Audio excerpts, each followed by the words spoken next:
Hello and welcome to my top 25 after week 2. We've got a lot of changes this week, a lot of very important changes, some stunning events occurring. But before we get into that, I would just like to say thank you to the people that are recurring and whatnot. I've seen a lot of the same faces comment on my videos, and it's just keeping me motivated. And ultimately just to the views in general. I mean, my content has significantly jumped, and it's just satisfaction is giving me motivation, which is keeping me going. So thank you guys for your support. But with that being said, a like and subscribe would help. A comment always helps. So let's get straight into this video. So at number 1, we got Georgia.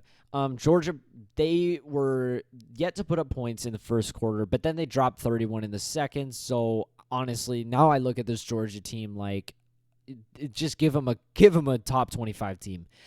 Give them a top 25 team, and this Georgia team might just show why they're still ranked number 1. Not much to be said there about Georgia. It's just crazy, man. They've been ranked number 1 for so freaking long.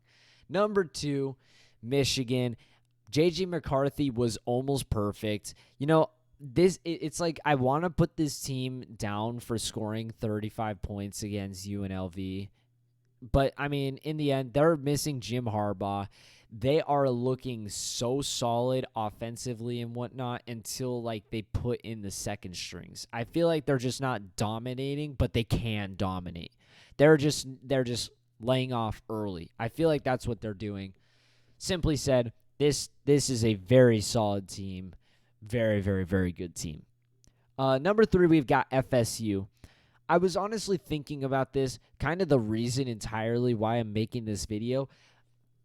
I really started watching college football in the more recent years. Like when I was a kid, I never really watched college football, so I never got to see the ranking live of a top 5 ranking next to Florida State. Kind of like last year when TCU was ranked so highly, I was like, wow, I've never seen this before. It's kind of it makes me want to root for him. It's like, wow, look at this. We got a new team in the run. It's just the same thing's going on with Florida State right now. I never got to see Florida State when they were really good. I missed all that. I missed that whole era. I only used to watch ASU games when my dad was watching it. That was it.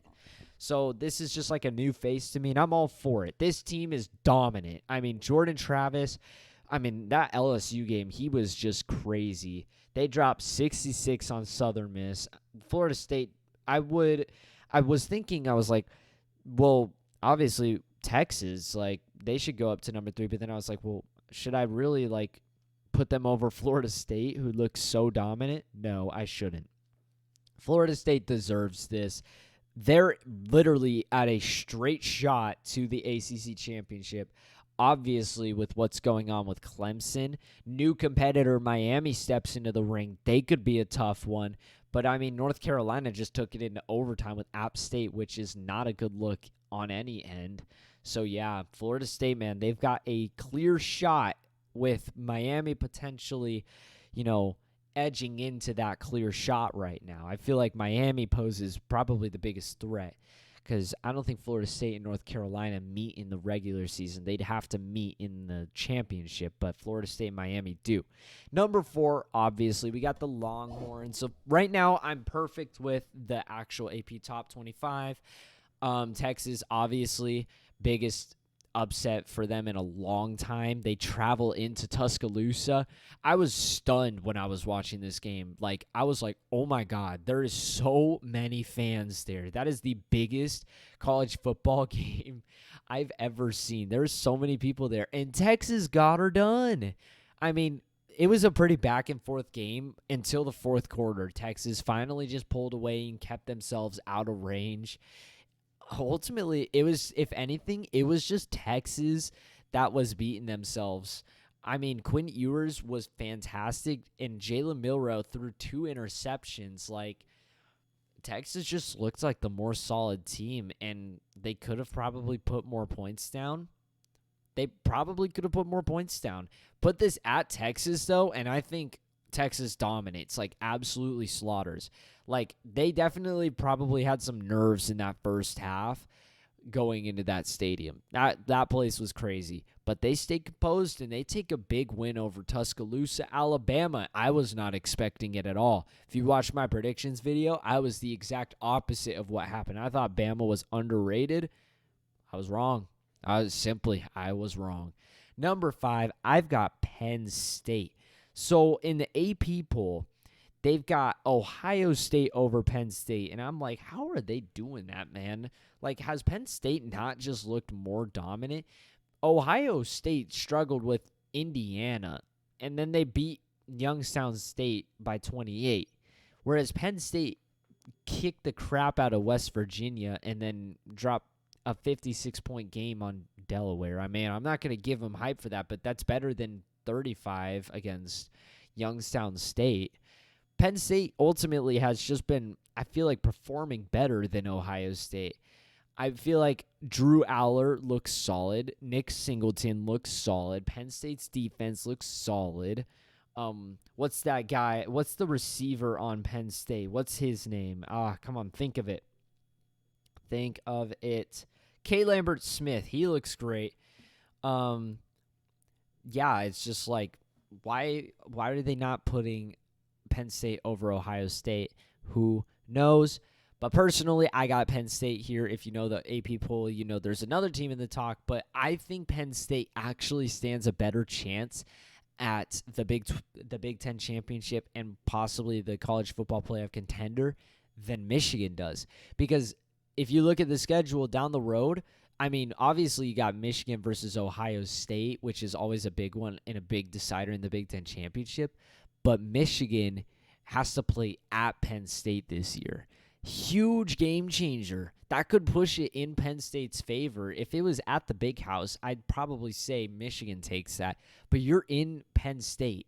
That could change everything. And that's why I have them also up here as well, because just based off of performance, I still think they're a very phenomenal team. But even just like more of a reason to push them up there is if we look forward, Penn State gets the biggest game of the year at their home stadium. Also, quick note, I spelled Michigan wrong. So let's get to number 6. Number 6, I have Ohio State. I want to move this team down, but it's Ohio State, and I feel like I'd just be making a mistake if I push this team down. If I push this team down, they're going to start doing stuff or whatever. I'm going to keep them in limbo. We are yet to see them play competition. Now, they struggled with Indiana, but you know what? Sometimes teams have bad games. We got to account for that. Sometimes teams have bad games. I mean, there's plenty of examples. I'm not going to name them. We know teams have bad games. That could have just been a bad game. It's opener. It's the opener of the year. They have plenty of time to improve. I'm going to keep them in limbo. I'm just going to agree with the top 25. This number 6 spot is kind of just like a gap right now. It's not necessarily like, it's like pretend there's like bars around this, like they're in a jail cell right now. They're just locked in place because it's just, I haven't decided what this team is yet. That's where I'm simply going to stand on Ohio State. Number 7, we have USC. You know what? I was shitting on this team. I was like, Stanford, in my prediction video, I was like, Stanford's going to give them a run for their money, show that this team doesn't have any defense and they're not that good. And USC stunned me. They must have heard what I was saying, man, because they held Stanford to the lowest amount of points this year. They allowed San Jose State to score 28 points. They allowed Nevada to score 14. They only allowed Stanford to score 10. Now, granted, Stanford is probably fighting for that big old last spot place in the Pac-12 with ASU. Of course, my team. But USC, Caleb Williams, he looked great. Obviously, the defense held this team to the lowest points they've held a team this year. USC, I feel like, could potentially be either improving or living up to what they were projected. Now, personally, I still think Penn State has shown more and is just a stronger team. And then with this team being stuck in the jail cell, this is where USC is. But if you watch my last top 25 video, you'll know that I swapped them with Washington. I've reversed that now because Washington actually, I wouldn't obviously say struggled. They killed them. But I was expecting more of a domination. Michael Penix was fantastic and whatnot, but I feel like they kicked the crap out of Boise State, which was like, all right, that's impressive alone. I mean, Boise State's a really good group of 5 team. Yeah, that's impressive win. They killed them. Tulsa was terrible last year. I think they were like a 4-win team. They were awful. And Washington again, I'm saying only won, but they only won by 33. Personally, I was expecting more, and that's just the leading reason for putting USC above. I really like this Washington team. I think Michael Penix could be in the running for the Heisman this year. This is a very good Washington team. I've been talking very highly of them for a while. But just with the certain circumstances, USC has got the little shove in front right now. USC definitely impressed this week. Washington, I'd say they just had a mediocre annihilation of a bad team. That's just where I'm standing on that. Obviously, they were solid. They were good. They showed what they did, but is it enough to push them over USC? Not in my opinion. Number 9, we got Notre Dame. They ended up pulling away from NC State in a weather delay and whatnot. Took them a while, but hey, they got it done. If Notre Dame can perform like they performed in that fourth quarter, Notre Dame is a very, very, very good team. Better yet, they don't get a conference championship. So if they just manage to go one loss with this very, very tough schedule they got weaker now that Clemson sucks, they stand a solid chance, man. They stand a great chance at going to the college football playoff. Which kind of sucks. I just wish they were a part of a damn conference, because when you're trying to count for these Power 5 conferences, which teams are going to make it? You got this little fucker who isn't in a conference, and then it's like, oh, well, now where does Notre Dame fit in the talk? Don't join a damn conference, please, so we can kind of lower this down without hurting feelings. God damn it. I feel like that's what it's going to come down to for them. But nonetheless, Sam Hartman looked great. The running back was fantastic for Notre Dame. Notre Dame is a solid team. They're very, very good. If you notice, though, I pushed them up with very little I don't really have much of a reason to push them up. I have more of a reason to push this team down, because this team, I can't say much. I like this Tennessee team. I think they're good, but man, you can't struggle against Austin P or something like. We'll call him Pay. Austin Pay, or we'll call them APSU. That's what they're on ESPN app. That's what they're called. Tennessee, keep in mind, they go into the half up 6-13. And that was with the touchdown with 15 seconds left in the second quarter. It took them the whole first half to take the lead.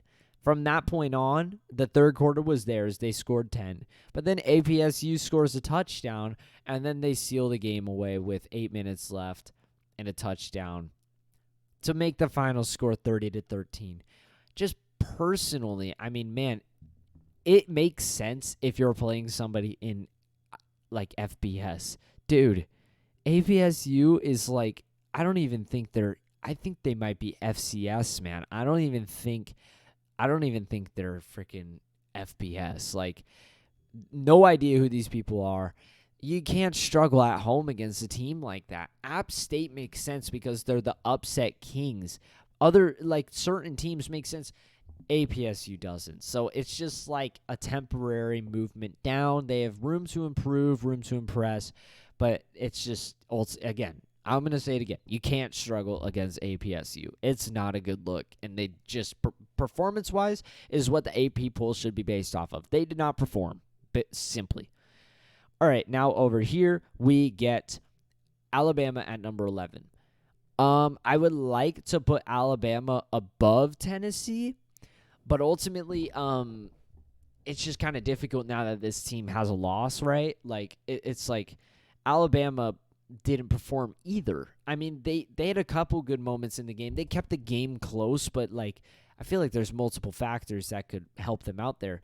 Jalen Milroe, he struggled. He had a couple good plays, like a big shot down the field and whatnot, but other than that, he only completed, 14 passes?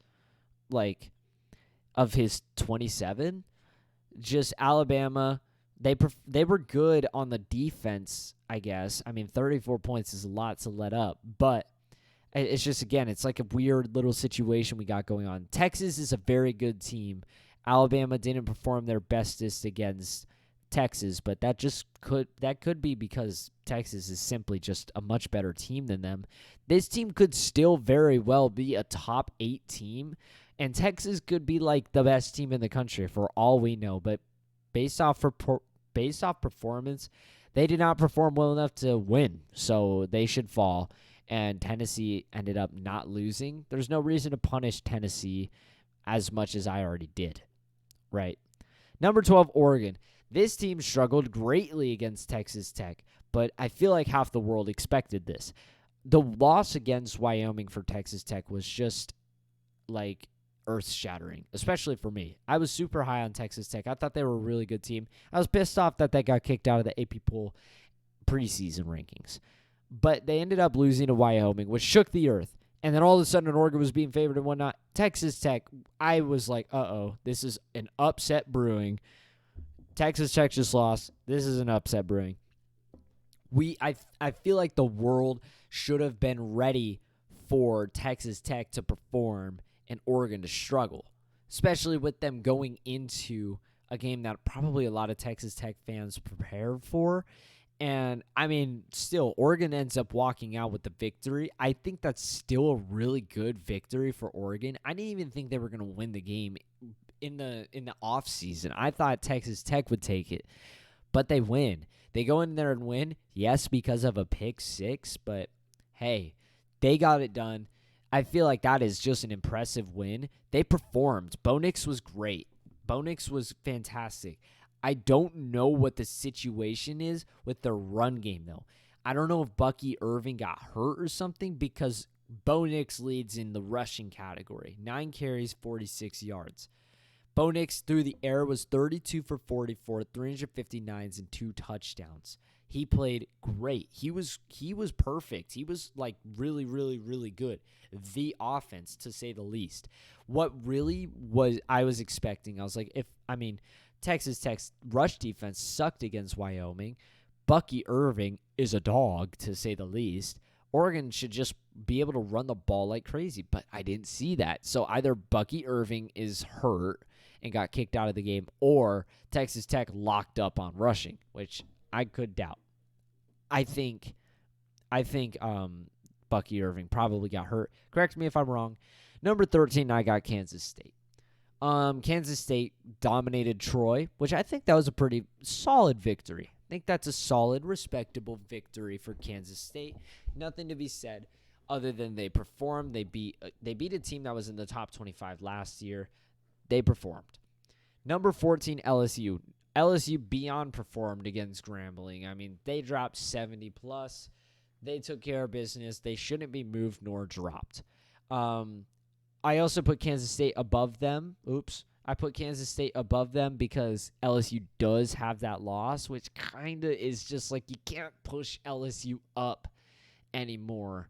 I feel like they're kind of at their ceiling right now until the season progresses more because they've already got that loss. I mean, it's difficult enough to see a team in the top 25 rank so highly with a loss. It already just hurts your insides. Number 15, we got Oregon State. Oregon State, DJ's putting up good stats. Their defense is so good. They're so good. Like, this team could stun people this year. They could go undefeated for a while. Ultimately, they performed in the end. They took care of UC Davis, with UC Davis barely even scoring at the end. They almost shut this team out. I get it's UC Davis, but still, I feel like it's difficult for a team to shut out a team. They host San Diego State. They're favored by 23.5. Now they have to go play on the road at Washington State, which is actually looking like a tough game. I believe I said it in one of my videos that could be a tough game, But now it's looking like an even tougher game with what Washington State did. But they host Utah. And Utah looks like absolute horseshit right now. If Oregon State can win on the road at Washington State and beat Utah, they've got a clear shot up until the Colorado game to go undefeated. Man, the Pac-12 is so competitive. It looked like it a long time ago, and I kind of looked there. I wanted to stay strong with my reasoning, but now there's just so many teams in the top 25 for the Pac-12. It's looking so difficult, man. It's Pac-12 cannibalism, man, every year. But Oregon State's a very, very, very solid team, very good team. Do not underestimate them. Number 16, we got Colorado, another team. Everybody was saying, like, 3-point game, Colorado, Nebraska upsets and whatnot. I was like, what are we talking about? I said Colorado wins handsomely. They absolutely did. I had no faith in Nebraska at all. To travel into one of the best Colorado teams we've seen in a long time, you best believe there's going to be fans there. And that, ultimately, Nebraska's just shit. They looked terrible against Minnesota, and they were shit in this game. There was no way they were traveling into a good Colorado team and winning. Nothing to be said. I mean, Colorado, in my opinion, they provided what I expected, simply. They are a very solid team, though. Shedeur Sanders is definitely performing. People are saying he's in the Heisman talk. I don't know if he's a junior, sophomore, senior, whatnot, but I think depending on, nonetheless, if he has another year of eligibility, I'd say probably next year.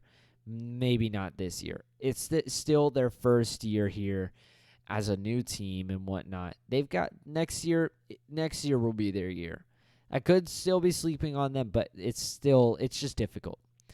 Number 17, North Carolina. I like this team a lot. I've been talking about this team a lot, but they struggled against Appalachian State. I expected it in my predictions video. I called it. I said UNC would struggle. I just didn't call it going into overtime and whatnot, being as close as it was. Ultimately, though, it's just not a good look to struggle against Appalachian State. Of course, we know they're the upset kings. We know they're just the goats of upsets, but still, you can't struggle against Appalachian State. In the end, it's going to affect your performance. North Carolina, I got them at 17. Number 18, Oklahoma. So actually, a recent comment. I don't know if the guy is watching this video. I was not high on this SMU team. I said they'd be bad, judging off of their last year performance. I didn't know anything about this team, so I was like, "Oh, you will kill them." They didn't kill them, so I striked them for it. But somebody was like, "Hey, man, they got really good stuff. They're going to be like a 9-win team this year." I'm like, "Okay, well, I should probably trust the outer evidence, considering I don't know shit about SMU." So I'm just going to leave OU where I had them in my last video. Leave them. They won. Dylan Gabriel is a good quarterback. OU, I think I underestimated this OU team, quite frankly, going into the offseason. OU, they're solid. They're solid. Ole Miss at number 19, of course, winning against Tulane. Personally, I had no idea Michael Pratt was out. If Michael Pratt's in that Tulane game, Ole Miss loses, simply, but he's not. That's just my take. Ole Miss shouldn't be docked anything. They should be increased. I can't push them up too much because it's like what could have been. Performance-wise, Ole Miss only won by 10 points. The final score, of course, says 17, but they got a fumble recovery return to the end zone at the end of the game to just pad the score. Like it was a close game throughout. They struggled with Tulane. They performed, but they struggled against the Tulane team without their starting quarterback. I still don't know about this Ole Miss team. However, Jackson Dart did surprise me. I kind of thought he was dog shit QB, and they should be playing Spencer Sanders. He surprised me, man. He played pretty well, man. He did some really good things in that game. And number 20, there's the big take. You probably made it this far, and you're like, where's Utah? I got him at 20. Personally, I'm just looking at it like, I don't know when Cam Rising's back in the game, but Utah is performing like horse shit right now. I mean, They held Baylor to 13 points, but it's Baylor. They lost to Texas State. Like, we knew this Baylor team wasn't going to be good. It took Utah all game to score and to tie it and then take the lead. And ultimately, I know in the comments people say Baylor was winning every 50-50 penalty. Agreed, but nonetheless, that was totally pass interference at the end of the game. It was totally pass interference by the Utah defender. They didn't call it. That would have pushed them 15 yards forward. And then they get an actual shot, an actual play to the end zone. They could have tied that game up and whatnot. Of course, I'm speculating, but still, it shouldn't even be coming down to that. Utah should be winning this game with backups or not. Their quarterback sucked. I think they've been kind of going between these two QBs, and I think they had Barnes in the whole game, and he just was shit. I think that's what the situation was. But ultimately, man, Utah was scaring me, man, because with the way the Pac-12 has been, I want to see the Pac-12 win. And when I was looking at this, I was like, please don't do it, Utah. Please don't. Please don't fuck up right now. But they pull it out of their ass. They need Cam Rising back. I don't know when he's back, but they need him back before they lose the damn game. Onwards to number 20. Or number 21, I got Miami. Miami kicked Texas A&M booty. I was in my prediction video, I had it being a much lower scoring game, but their quarterback for Miami was solid. He was great. I mean, I feel like you can't. I've got Miami at number 21 because of certain situations. Past this point, I feel like they just default to here. I mean, of course they won, so they've got to be in the top 25, and they won handsomely. So they've got to be in the top 25. It's just with certain situations beyond this point, they kind of just default to this spot. I feel like it's a good spot, though. They definitely were very good in that game. Number 22, Duke. Ultimately, I'm very skeptical of Duke right now. Yes, they won that game against Clemson at Duke, but ultimately Duke did have a lot of givens, as well as Clemson did, but Duke had a lot of givens to win that game, and I'm really dude, with the way Clemson played today against Charleston Southern, I'm like, dude, Clemson might be like the A&M of last year. They could finish off 5-7, dude, and it's making me really skeptical of Duke right now. So I kind of was like, all right, I'm giving the edge to Miami. And then at number 23, we got Washington State. Same thing here. I wasn't very high on this Washington State team. I've got them being a pretty bad team this year in my predictions, but they win against Wisconsin. But it's again, they did it last year, and Wisconsin turned out to be terrible. I mean, Washington State led this whole game pretty much. Wisconsin made a last-second effort to get back in it, but Washington State annihilated. Ultimately, either Washington State is good or Wisconsin's overrated. And it could very, very, very well be Wisconsin's overrated. So I'm hesitant to put this team higher. UCLA at 24. UCLA just hasn't done a whole lot to stun me. They won at home by 14 points to Coastal Carolina, and then I don't know what the final score today was at San Diego State. Honestly, I just don't think San Diego State's going to be that good this year. They haven't been impressing me that much. So it's again, hesitant to put UCLA in. They were receiving votes, and they've just kind of been winning, and teams have been losing and getting kicked out. And then Iowa, another team that I'm hesitant. They played Iowa State today, and they only won by 7. It's what we needed of this Iowa team was, can they put offensive stuff down? And they've just been struggling to do that. But they go into Iowa State, take the dub. So I feel like this is what the top 25 defaults to. No way in hell is Clemson staying in this top 25. No way. Sorry, ain't happening.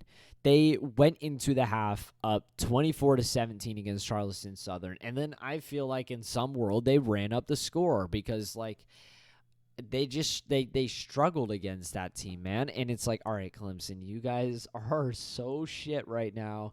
You guys, they haven't been performing at all. They don't deserve to be in the top 25. Long video. But yeah, that's going to wrap up the top 25. Hope you guys enjoyed. Like and subscribe always helps. Comment always helps as well. Again, thank you guys for the support recently. Means a lot. And that's all for me. Adios.